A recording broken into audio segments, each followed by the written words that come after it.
현 중3 학생들에게 적용되는 2022학년도 대입제도 개편안 시안이 발표됐습니다.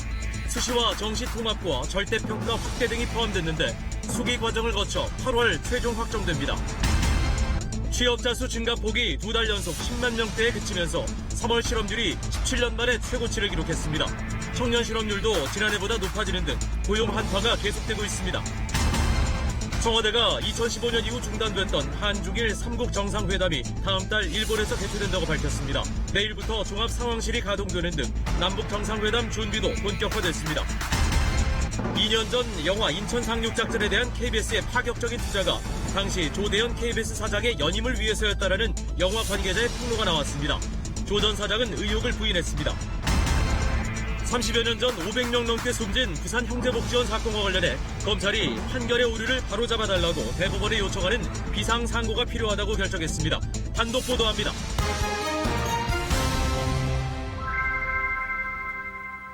여러분 안녕하십니까? 4월 11일 수요일 KBS 9시 뉴스입니다.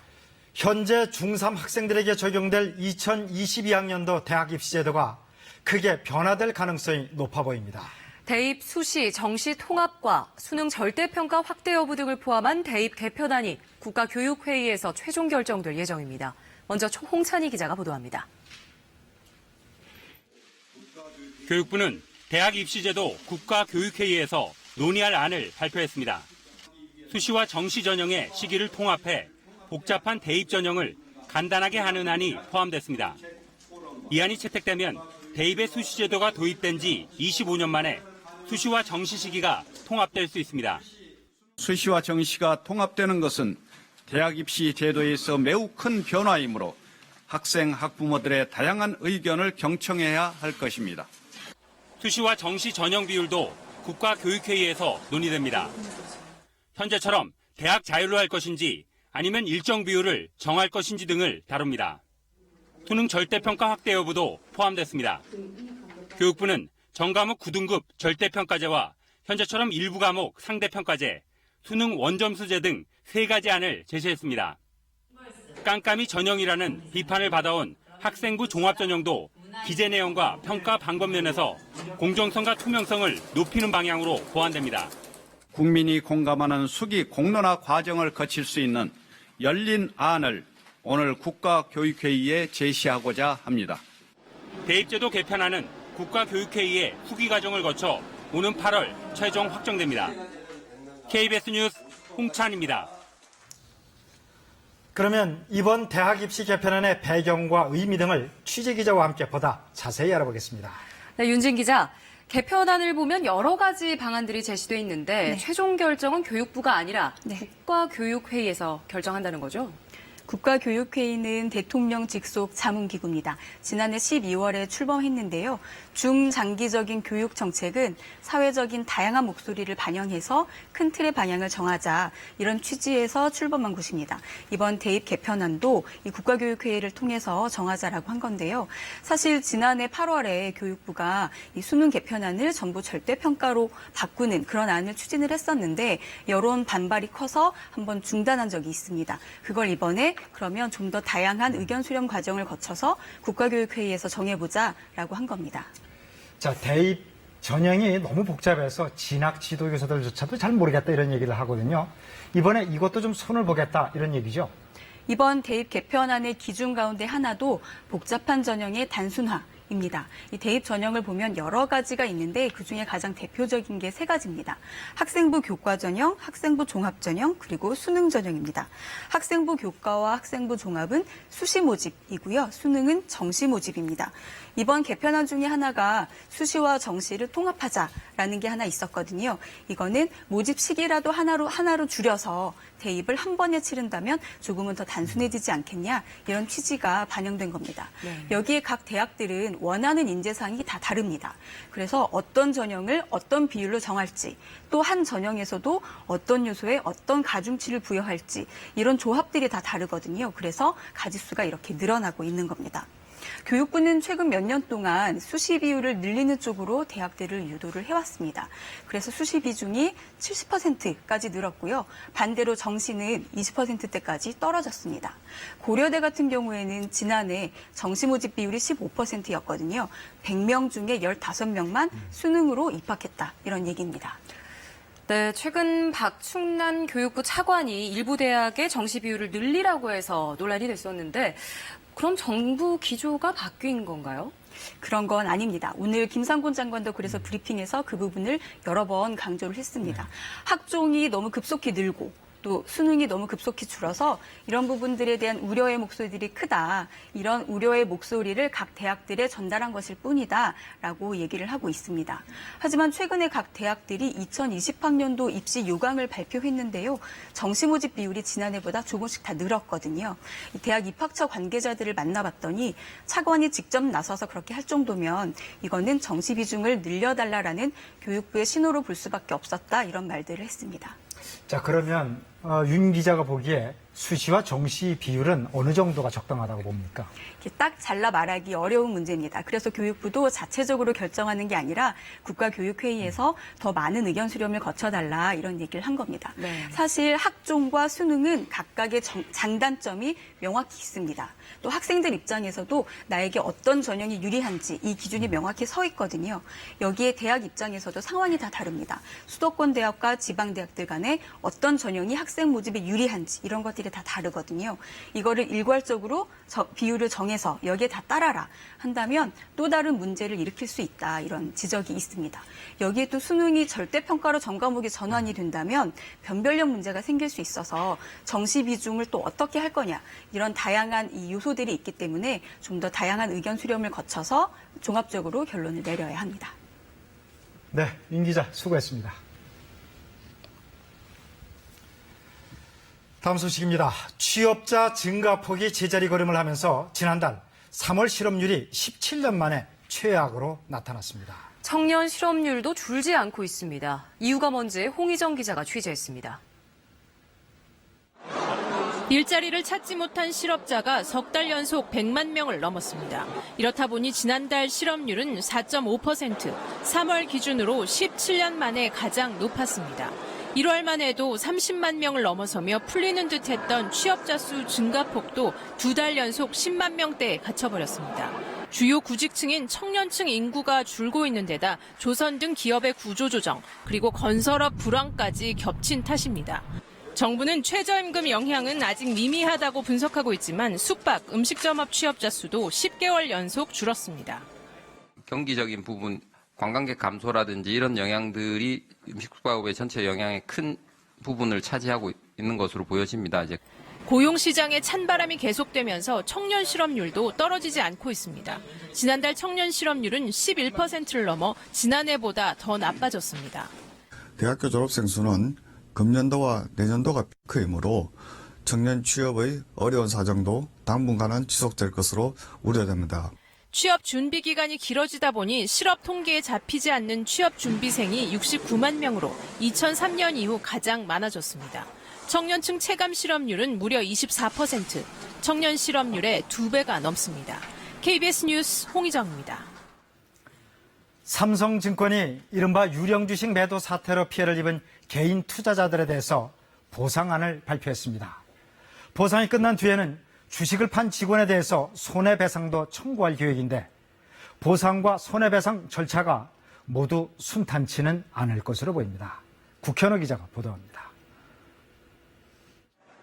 삼성증권의 이른바 유령 주식이 처음 시장에 나온 건 6일 오전 9시 35분. 보상을 받을 수 있는 사람은 이전에 삼성증권 주식을 갖고 있다. 당일에 판 모든 개인 투자자입니다.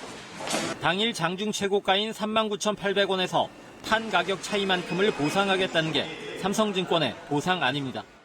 예를 들어 삼성증권 주식을 100주 가진 사람이 당일 37,000원에 모두 팔았다면 한 주에 최고가와의 차액 2,800원씩 모두 28만 원을 받게 됩니다. 당일 주식을 팔았다 더 비싸게 다시 산 사람도 가격 차이만큼 보상받게 됩니다. 삼성은 매매 과정에 들어간 수수료와 세금까지 함께 보상하기로 했습니다. 가능한 신속하게 피해자 입장에서 보장하도록 그렇게 하겠습니다. 삼성은 또 기관이나 외국인 투자자의 피해 보상도 검토할 수 있다고 밝혔습니다. 하지만 주식을 팔지 않은 주주들에 대한 구체적인 보상안은 빠져 있어 논란이 예상됩니다. 사태 이후 삼성증권 주가는 나흘 연속 하락한 상태입니다. 보상가를 기준가로 하여 삼성증권은 공개 매수를 발표하든가 자사주 매입을 발표하여 기존 주주들에게도 보상의 혜택을 줘야 한다고. 삼성증권은 또 유령 주식을 팔아 당일 주가를 급락시킨 직원 16명에 대해 손해배상을 청구할 계획입니다. 하지만 금융감독당국이 이번 사태를 시스템 문제로 규정하고 있어 회사와 직원의 책임 비율을 놓고 적잖은 진통이 예상됩니다. KBS 뉴스 국현호입니다. 이달의 남북 정상회담에 이어 다음 달에는 한중일 정상회담이 일본에서 개최됩니다. 북미 정상회담 개최 전에 한중일 3국 정상회담이 주목되는 가운데 내일부터 청와대의 종합상황실도 본격 가동됩니다. 문재인 대통령은 오늘 북미 양국이 의지를 갖고 정상회담을 준비하고 있다며 기대감을 표명했습니다. 정하영 기자입니다. 2015년 이후 중단됐던 한중일 3국 정상회담이 다시 열립니다. 이 같은 내용은 문재인 대통령이 오늘 고노다로 일본 외무상을 접견한 뒤 청와대 브리핑을 통해 확인됐습니다. 이로써 남북, 북미 정상회담을 앞두고 이른바 재팬 패싱을 우려하던 일본 역시 한반도 상황 변화의 와중에 한자리를 차지하게 됐습니다. 내일부터는 윤건영 청와대 국정상황실장을 중심으로 청와대와 관계부처들이 남북 간 추가 협의 내용과 일정 등 현안을 매일 점검할 계획입니다. 김정은 위원장이 군사분계선을 걸어서 넘을지 여부와 군 의장대 사열 가능성, 정상회담 생방송 범위 등 파격적인 형식도 다수 포함되어 있습니다. 김정숙 리설주 여사 간 별도 만남 방식도 주요 논의 대상입니다. 마지막 순간까지 긴장하면서 절실한 마음으로 신중하고 착실하게 준비해 가야 할 것입니다. 문재인 대통령은 한반도 평화와 번영은 모두가 꿈꿨지만 아무도 이루지 못한 목표인데다 북미 회담 자체가 세계사적 의미라며 남북 정상회담은 그 길잡이가 돼야 한다고 강조했습니다. 우리가 앞장서서 한반도의 완전한 비핵화와 항구적 평화, 남북 관계의 지속 가능한 발전이라는 세계사의 대전환을 시작하려고 합니다. 문 대통령은 내일 원로자문단을 청와대로 초청해 의견 수렴에 나섭니다. 한편 다보스 포럼 회장을 접견한 문 대통령은 북한의 완전한 비핵화 실천과 정상국가 전환을 전제로 세계 각국의 경제 지원 필요성도 언급했습니다. KBS 뉴스 정하연입니다. 자유한국당이 김기식 금융감독원장의 19대 국회의원 시절 정치자금 사용과 관련한 의혹을 추가로 제기했습니다. 김 원장이 속했던 민주당 내 연구단체인 더 좋은 미래에 임기 종료 직전 5천만 원을 후원했고 보좌진 퇴직금 명목으로도 2,200만 원을 계좌이체했다는 겁니다. 이에 대해 더 좋은 미래 소속 위원들은 김 원장에 대한 야권의 의혹 제기에 대해 악의적 흠집내기라고 일축했고 청와대는 입장에 변함이 없다고 강조했습니다. 이런 가운데 민주당은 김성태 한국당 원내대표도 지난 2015년 피감기관의 비용으로 해외 출장을 다녀왔다고 주장했고 김 원내대표 측은 공항 주변 지역 고도 제한 완화 협의 등을 위한 공무 출장이었다고 반박했습니다. 오늘부터 사흘 동안 KBS는 전 정권의 이른바 화이트리스트와 블랙리스트가 우리 사회 곳곳에 어떤 영향을 끼쳤는지를 심층 취재해 보도합니다. 첫 순서는 KBS가 의혹의 당사자였던 인천 상륙작전 이야기입니다.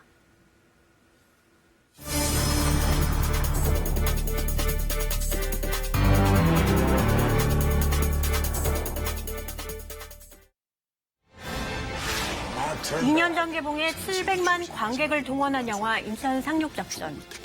공기업과 국제은행 등이 대규모 투자한 박근혜 정부의 대표적인 화이트리스트 영화입니다. 그리고 그 중심에는 KBS가 있었습니다. 영화 제작비 175억 원 가운데 KBS가 투자한 금액은 32억 원. 공영방송으로서는 이례적으로 파격적인 투자였습니다.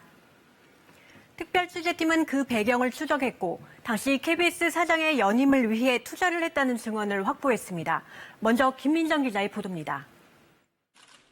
인천 상륙작전 제작사의 정태원 대표는 KBS의 투자 결정 당시 상황에 대해 상세히 털어놨습니다. 2015년 6월 24일 김상률 당시 청와대 교육문화수석과 새누리당 모 의원과의 저녁 식사 자리가 시작이었습니다. KBS 사장 인선이 얼마 안 남았고 뭐 그런 시기여서 아마 얘기를 했던 것 같아요. 조대현 사장님을 이렇게 이제 좌파라고 그 프레임을 이렇게 씌워서. 그날 KBS 9시 뉴스에는 한국전쟁 당시 이승만 정부의 일본 망명 타진설이 보도됐습니다. 그 전화를 또 막 받으시더라고요. 그 김상률 수석이라는 분께서 그거 보라고 좌파 맞다고. 정 대표는 다음 날 평소 친분이 있던 조대현 당시 사장에게 직접 연락해 전날 대화 내용을 전하며 투자를 제안했습니다. 인천상륙작전을 만드는데 여기에 투자를 좀 하시면 그런 누명은 좀 벗지 않으실까요? 그랬더니 그거 좋은데? 그랬구나 하면 알아볼게. 얼마 하는데? 당시 조 사장은 연임 결정을 5개월 앞둔 상황이었습니다. 정 대표는 며칠 뒤 KBS 본사에서 20억 원, 자회사에서 10억 원을 투자하겠다는 연락을 받았다고 밝혔습니다. 그동안 영화 한 편에 많아야 수억 원 정도를 투자했던 KBS로서는 파격적인 금액이었습니다. 한 5억이나 뭐 한 10억 정도 투자 받으면 좋고 이런 마음을 갔었으니까요. 그렇게 큰 금액을 투자하시라고는 뭐 전혀 예상하지 못했고. 조 전 사장의 결정은 연임을 위한 일종의 승부수로 보였다고 정 대표는 말했습니다. 조 사장님이 승부수를 띄운 게 아닌가. 본인이 약간 제2의 발판을 이걸로 삼으시려고 한 건 아닌가? 뭐 그런 생각? 정 대표는 다만 인천 상륙작전 투자 유치 과정에 청와대의 지원은 없었다고 주장했고 정확한 사실관계를 밝히고 싶어 인터뷰에 응했다고 밝혔습니다. KBS 뉴스 김민정입니다. 이런 시도에도 조대현 전 사장은 결국 연임에 실패했습니다. 하지만 KBS의 비상식적인 행보는 후임 고대영 사장 취임 후에도 계속됐습니다. 이어서 신선민 기자가 보도합니다. 인천 상륙작전 개봉을 즈음해 KBS 뉴스에선 낯뜨거운 홍보전이 시작됐습니다. 고대영 당시 사장은 임원회의에서 회사가 투자한 영화니 흥행에 관심을 가지라고 여러 차례 독려했습니다. 9시 뉴스에 방송된 홍보성 리포트는 15건, 관련 뉴스를 다 합치면 50건이 넘게 방송됐습니다. 전쟁 주역들의 활약상이 담긴 이 대작은 미국 CNN은 영화 인천 상륙작전이 멋진 작품이라고 극찬하면서 노골적인 홍보에도 평단에서는 완성도가 떨어진다는 혹평이 쏟아졌습니다. 정태원 대표는 평소 친분이 두터웠던 홍모 당시 KBS 미래사업본부장에게 평론가들을 비판해달라고 부탁했다고 털어놨습니다. 우리가 평단 보러 이 영화 보라고 만든 영화가 아닌데 관객이 이렇게 보고 있으니 이걸 좀 다뤄줄 수 없겠냐. 그랬더니 알아보시겠다. 그 뒤 KBS 뉴스 편집회의에선 평론가들이 이념으로 평론을 한다는 간부들의 성토가 이어졌고 정모 당시 통합뉴스룸 국장은 관객과 따로 가는 전문가 평점 문제를 취재해 보도하라고 지시했습니다.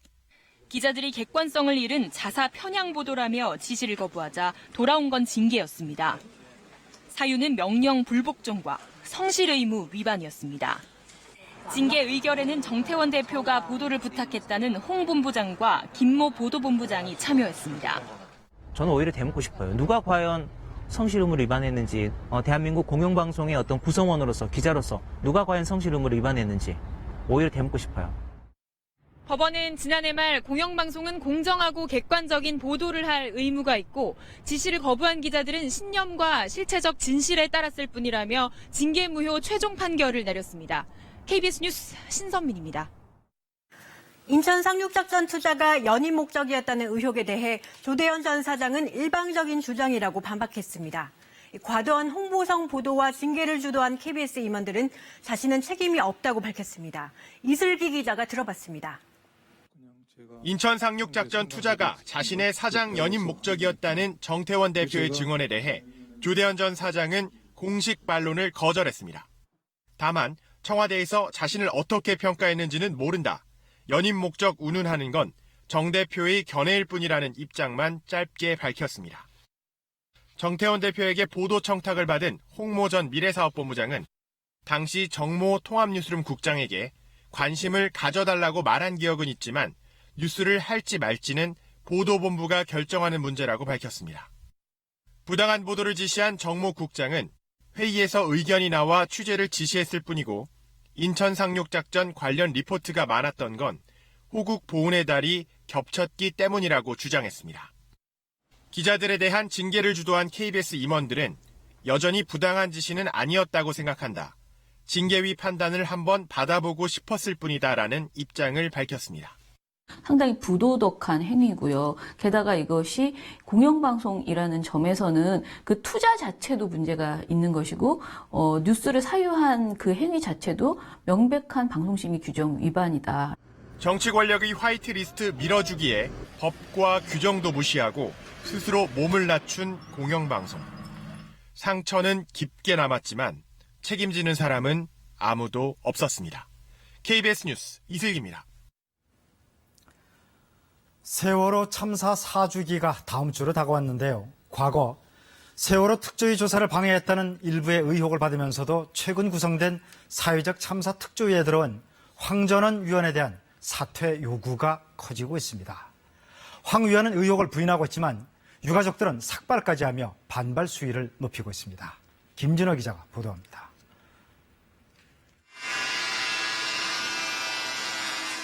예은 아빠 유경근 씨의 머리칼이 뭉텅이로 잘려나갑니다.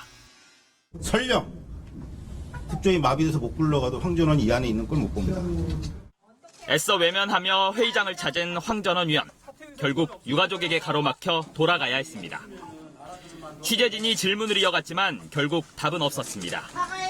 사퇴의 생각은 전혀 없으십니까?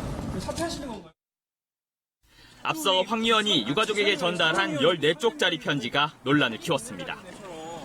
자신이 속한 특조위 예산이 방만하다고 비난한 당시 기자회견에 대해선 교총 대변인 출신으로 국회 정론관이 친숙했다. 유가족들에게 상처를 줄지 몰랐다는 겁니다. 또 당시 대통령 행적 7시간 조사를 반대한 것이지 대통령과 청와대의 지시사항 조사 안건에는 찬성했다고 해명했습니다. 대통령 지시를 조사하려면 행적조사는 당연하다는 유가족들의 분노를 더욱 키운 대목입니다. 2008년 총선을 앞두고 한나라당 공천심사에서 노무현 대통령을 존경한다고 말해 탈락했다는 주장까지 덧붙였습니다. 상황에 대한 이야기는 아니고 다른 이야기를 해버리니까 저희 가족들은 납득이 안 된다는 거죠. 특조위 전원위원회는 황전원 위원이 없었지만 위원 겸직 금지 등 조직 운영을 위한 규정 일부를 의결하는 등 활동을 이어갔습니다. KBS 뉴스 김진호입니다. 1970년대 중반 부산에 수용시설이 하나 들어섭니다. 거리를 떠돌던 불황인들을 수용하려고 만든 형제복지원입니다. 실상은 복지원이라는 이름과는 정반대였습니다. 무자비한 폭행과 불법 감금, 성폭력까지 만연했습니다. 12년 동안 사망한 것으로 알려진 원생 수만 513명이나 됩니다. 최악의 인권유린 참사로 기록되고 있지만 진상은 아직 다 드러나지 않았다는 것이 중론입니다. 당시 검찰 수사가 위압에 좌초됐기 때문입니다. 검찰권 남용을 밝히고서 출범한 법무부 과거사위원회가 이 사건의 진상 규명에 나섰습니다. 본격 조사를 맡은 대검 진상조사단은 특단의 조치로 조사를 시작했습니다. 유호인 기자의 단독 보도입니다. 검찰 진상조사단은 판결문부터 바로잡기로 했습니다. 1989년 형제복지원 박인근 원장에 대해 대법원이 내린 판결이 대상입니다. 당시 법원은 박 원장이 수용인을 불법으로 감금하지 않았다고 판단했습니다. 진상조사단은 그러나 이 훈령이 위헌이 분명한 만큼 무죄 판결도 잘못이라고 결정했습니다. 그러나 이미 최상급 심인 대법원이 판단을 내리고 원장 박 씨도 이미 죽은 상황. 진상조사단은 검찰총장과 법무부 장관에게 비상상고 방안을 보고했습니다. 확정 판결의 오류를 바로잡아달라고 대법원에 직접 요청하는 제도입니다. 판결에 대한 강력한 견제장치다 보니 검찰총장만 가능합니다. 조사단은 형제복지원 사건에 대해 정부 차원에선 처음으로 피해 조사를 벌이기로 했습니다. 31년 전 사건 당시 검찰이 제대로만 수사했다면 드러났을 피해 사실입니다. 조사 대상은 수용자와 숨진 수용자의 유가족입니다. 이들 한 명 한 명을 직접 찾아가는 출장 조사가 유력하게 거론되고 있습니다. 관련 기록물 확보에도 나섭니다. 우선 부산시청과 부산사상구청 그리고 국가기록원에서 관련 자료를 확보할 예정입니다. 부산시설공단을 통한 사망자 확인도 병행합니다. 국가 범죄니까 국가가 국민들에게 미친 엄청난 피해에 대해서 당연히 진실을 다 밝히고 피해 배상을 하고 이렇게 해야 되는 거죠. 최악의 인권유린 사건 중 하나로 꼽히는 형제복지원 사건. 뒤늦게 반성에 나선 검찰이 어떤 진상규명안을 내놓을지 주목됩니다. KBS 뉴스 유호윤입니다. 부산 형제복지원 사건이 터진 지 31년이 지났지만 피해자들과 그 가족들의 상처는 아직도 아물지 않고 있습니다. 강산이 3번 변하는 동안 누구도 이들에게 귀를 기울이지 않았는데요. 김수영 기자가 피해자들을 만나봤습니다. 진상규명을 촉구한 지도 오늘로 155일째. 어둠이 내리면 36년 전 악몽은 더 선명합니다. 하굣길에 이유 없이 경찰에 붙잡힌 14살 최승우 씨는 복지원으로 끌려갔습니다. 가방에 넣어둔 빵이 화근이었습니다. 학교에서 주더라. 준 건데 왜 그랬어요? 이러니까는 어디서 훔쳤어? 바른 말해 하면서 막 거기서 파주 총격이 머리를 때리더라. 올림픽을 앞두고 시행된 길거리 환경 정화. 그 방법은 불황인을 가두는 것이었습니다. 최 씨 같은 만들어진 불황인에게 복지원은 생지옥이었습니다. 남자들한테 윤관을 당했죠. 수년 동안. 그러니까 그만큼 제가 힘들었죠. 죽을 만큼 힘들었던 시절을 보낸 거예요. 부산 진역에서 오빠를 기다리다 붙잡힌 박순희 씨도 그날을 잊을 수 없습니다. 한 5시간 동안 거꾸로 매달렸어요. 그래서 거기서 떨어지면 이불 덮어가 밟아버리고. 이 생지옥에서 숨진 수용자만 500명이 넘습니다. 하지만 천신만고 끝에 복지원을 벗어난 사람들에게 남은 건 편견이었습니다. 아무것도 없이 그냥 사회에 교육조차도 안 시키고 내보내줬으니까 내가 할 줄 아는 게 전혀 없잖아요. 그때 상처보다 아픈 건 잊혀지는 겁니다. 지금 살아서 발부둥 치고 있는데 어떻게 그게 공소시효가 있어요? 공소시효가 없는 거예요. 1975년부터 형제복지원을 거쳐간 사람은 모두 2만여 명. 누가 얼만큼 인권유린을 당했는지는 아무도 모릅니다. 진상규명과 명예회복은 그래서 필요합니다. KBS 뉴스 김수영입니다. 다음 소식입니다. 예보됐던 것만큼은 아니었지만 오늘 아침 황사와 미세먼지로 출근길 하늘이 탁했습니다. 오후가 되면서 파란 하늘을 되찾았지만 남은 봄철에도 언제든지 고농도 미세먼지가 나타날 수 있다고 합니다. 이정훈 기상전문기자입니다. 오늘 오전 해발 500m 상공에서 바라본 서울 도심입니다. 빌딩 숲은 잿빛으로 흐려져 있고 하늘은 누런색으로 물들었습니다. 황사와 오염물질이 함께 밀려든 겁니다. 입자가 큰 모래먼지인 황사는 주로 미세먼지 농도를 높입니다. 여기에 매연 같은 오염물질이 더해지면 입자가 더 작은 초미세먼지 농도도 함께 높아집니다. 실제 오전 9시 기준 서울의 미세먼지 농도는 101 마이크로그램으로 세계보건기구 권고치의 2배를 넘었고요. 초미세먼지 농도도 39 마이크로그램으로 권고치보다 50% 이상 높았습니다. 다행히 오후가 되자 농도는 평소 수준을 되찾았는데요. 안심하긴 이릅니다.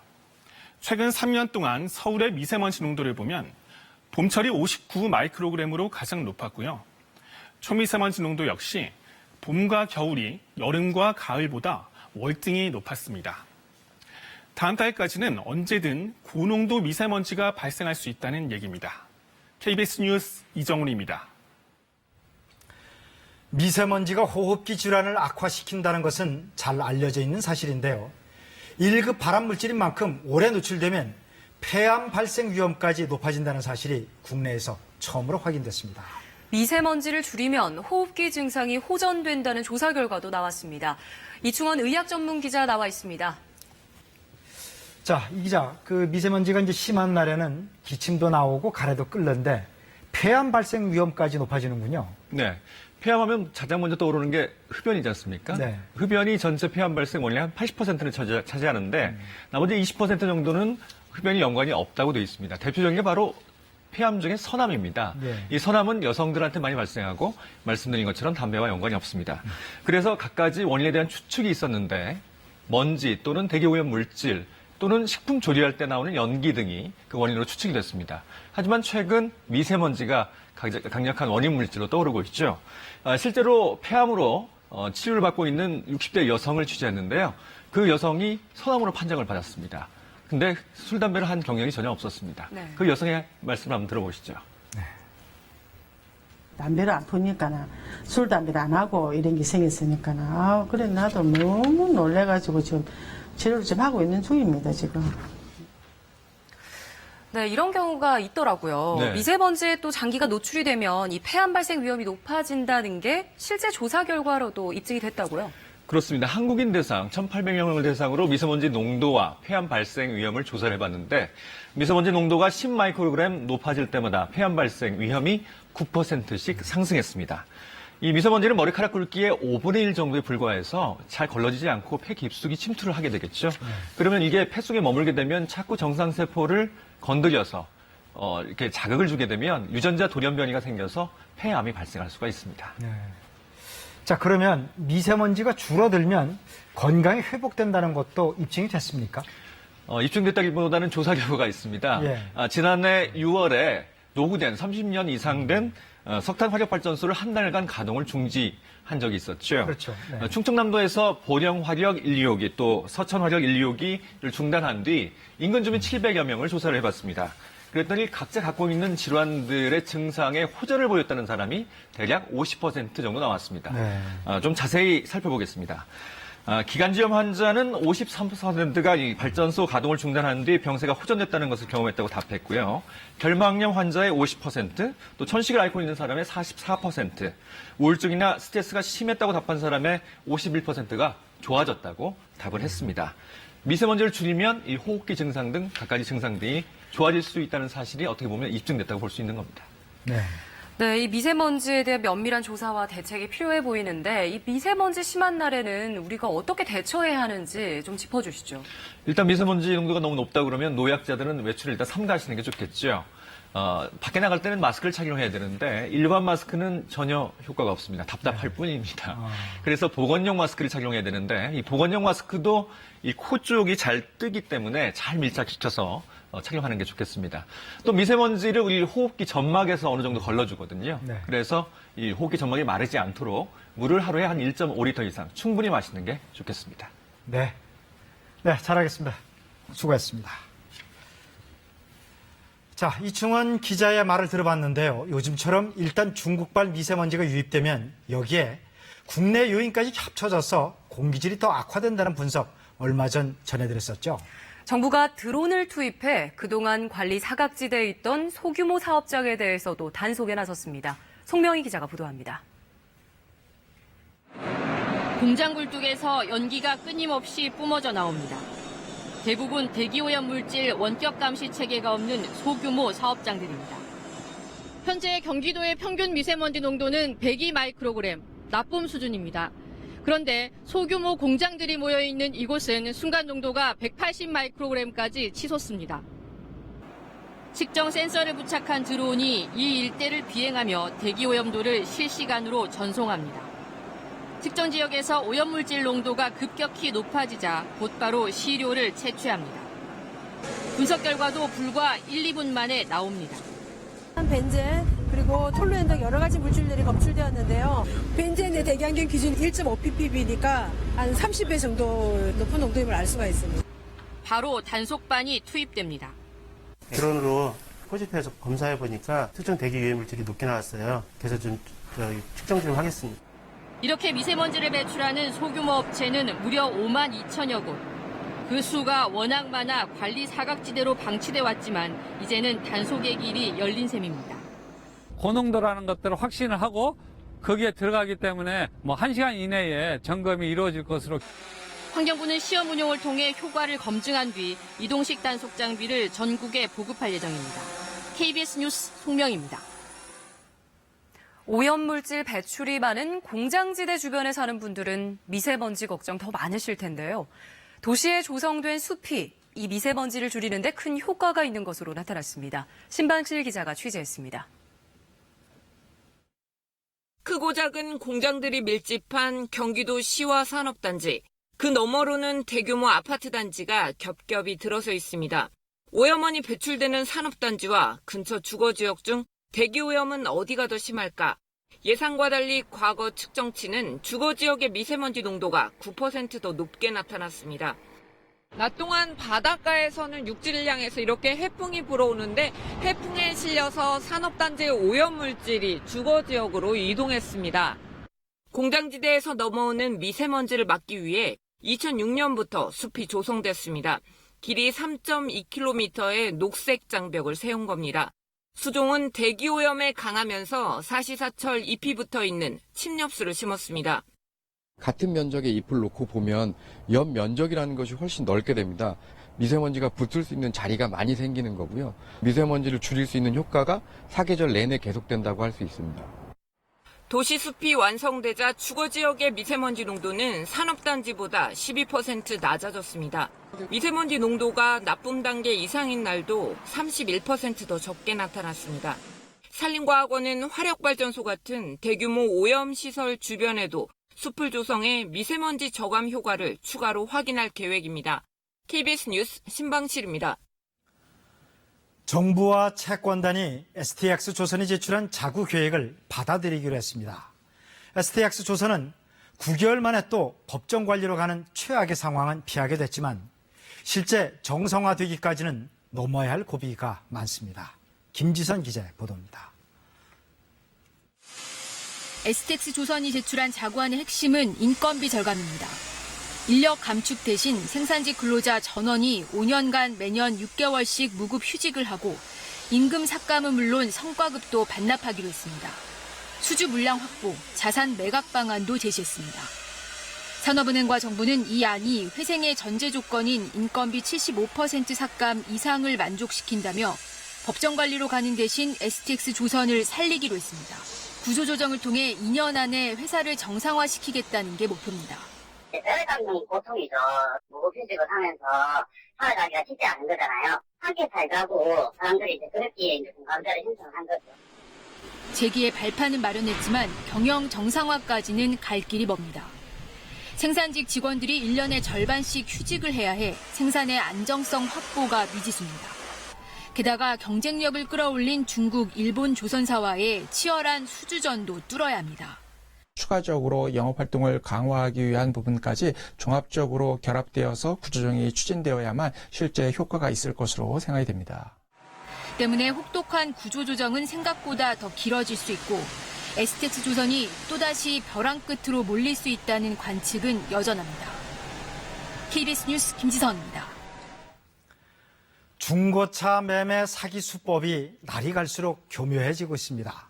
한때는 허위 매물 사기가 기승을 부리는가 싶었는데 이번에는 일단 정상적인 차로 계약을 맺어놓고는 고의로 차를 고장내서 손님에게 더 나쁜 차를 강매하는 수법이 등장했습니다. 김영덕 기자가 취재했습니다. 수도권의 중고차 매매단지. 한 업체에 경찰이 들이닥칩니다. 자책 콜센터까지 갖추고 손님을 끌어들였습니다. 시세보다 저렴한 매물이 미끼였습니다. 이거 왜 이렇게 싸요? 주도 소리 나면서 끌고 온 차량이야. 손님이 업체를 찾아 좋은 조건의 계약서를 쓰는 사이 업체 직원에게 수상한 지시가 내려집니다. 차량을 고의로 고장내는 일명 덜덜이 작업입니다. 손님들은 당황할 수밖에 없습니다. 본다고 해결되는 게 아니잖아요. 아니, 너무 당황스러워요. 이번엔 엉뚱한 중고차를 비싼 값에 사라고 강요합니다. 폭행과 협박도 서슴지 않습니다. 30-40만 킬로 탄 차량을 보여주면서 가져가려고 하면 누가 가져가겠냐. 환불해 달라고 했더니 차를 사러 왔으면 차를 사야지 하면서 가슴을 팍 때렸죠. 얼마나 걸리는 작업일까? 정상적으로 시동이 잘 걸리는 차량. 업체 직원이 부품 하나를 빼내자 엔진이 심하게 떨리고 차량 경고등이 들어옵니다. 5분이 저도 음주여서 그 덜덜이 작업이라고 하는데 70-80%는 그렇게 판매를 했다고. 경찰에 검거된 인원만 55명에 피해액은 14억 원에 달합니다. 경찰은 업체가 운영한 매매 사이트를 폐쇄하고 수사를 확대하고 있습니다. KBS 뉴스 김영덕입니다. 미국산 오렌지가 한층 저렴해진 가격을 앞세워 국내 과일 시장의 공세를 강화하고 있습니다. 한미 FTA 효과로 지난달부터 관세가 완전히 사라졌기 때문인데요. 경쟁 관계에 있는 국내산 감귤류들이 타격을 입게 됐습니다. 이윤희 기자의 보도입니다. 대형마트 손님들이 몰리는 곳. 국산 오렌지 천혜향의 시식 행사입니다. 접시에 담기 무섭게 금세 동인합니다. 가격을 30%나 낮췄습니다. 평상시에 비싸서 드시지 못했던 천혜향 가격 아주 저렴하게 드리고 있습니다. 가지마다 탐스럽게 맺힌 한라봉도 손님 끌기에 나섰습니다. 체험비 10,000원으로 직접 수확한 한라봉을 한가득 담아갑니다. 도시 소비자들과의 직거래 장터 역할을 합니다. 청견과 레드향, 진지향, 신품종 홍보도 본격화됐습니다.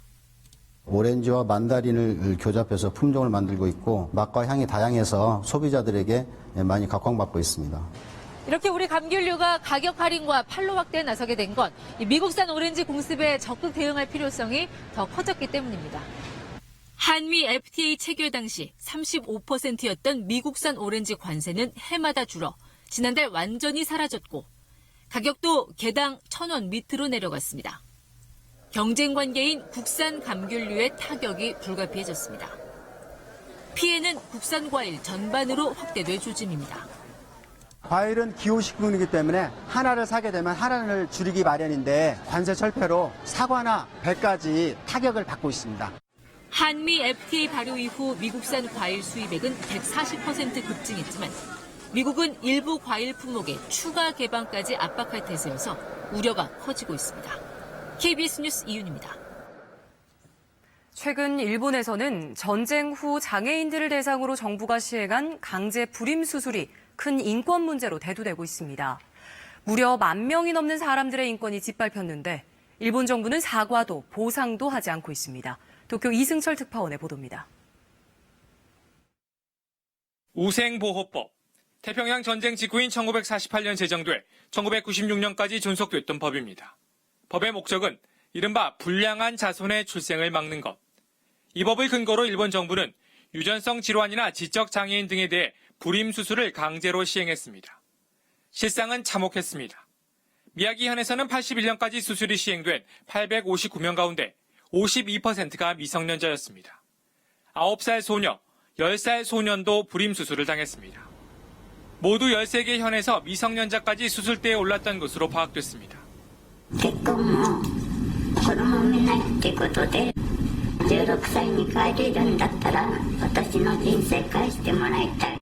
당시 각 지자체가 실적 경쟁을 벌여 전국적으로 피해자가 16,000명이 넘습니다. 마이니치 신문은 후생성이 법으로 금지된 렌트겐 불임 시술까지 연구용이라며 용인했다고 보도했습니다. 이 시술은 생식 기능을 잃는 것은 물론 장기에 장애와 암이 발생할 수 있어 현대의학에서 엄격히 금지하고 있습니다. 사실상 생체 실험이라는 지적이 나옵니다. 公共の福祉っていう概念をいわば誤用することで正当化する。 최근 관련 소송이 진행 중인데 일본 정부는 당시로서는 합법이었다며 사과와 보상을 거부하고 있습니다. 도쿄에서 KBS 뉴스 이승철입니다. 간추린 뉴스입니다. 검찰은 강원랜드 채용 청탁 의혹을 받고 있는 염동열 자유한국당 의원에 대해 직권남용과 업무방해 혐의로 구속영장을 청구했습니다. 염동열 의원은 강원랜드 교육생 선발 과정에서 지원자 수십 명을 채용해달라고 청탁한 혐의를 받고 있습니다. 서울 서부지검은 오늘 피감독자 간음과 강제추행 등의 혐의로 안희정 전 충남지사를 불구속 기소했습니다. 안 전 지사는 지난해 7월부터 8개월간 외국 출장지와 서울 등에서 전 정무비서인 김 씨를 4차례 성폭행하고 여러 차례 추행한 혐의를 받고 있습니다.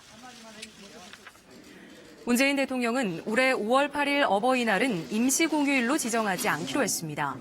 청와대는 올해 어버이날을 임시공휴일로 지정하면 어린이집과 초등학교가 쉬게 돼 아이들을 돌보는데 지장이 생길 우려가 컸다면서 내년 이후에 종합적으로 검토해 결정할 계획이라고 설명했습니다. 일출봉으로 유명한 제주 서귀포 성산읍 연안 습지에서 대규모 배수로 공사가 진행되고 있는데요. 갈대밭이 파헤쳐지면서 연안 생태계를 정화하는 개들이 사라질 위기에 처했습니다. 조강섭 기자의 보도입니다.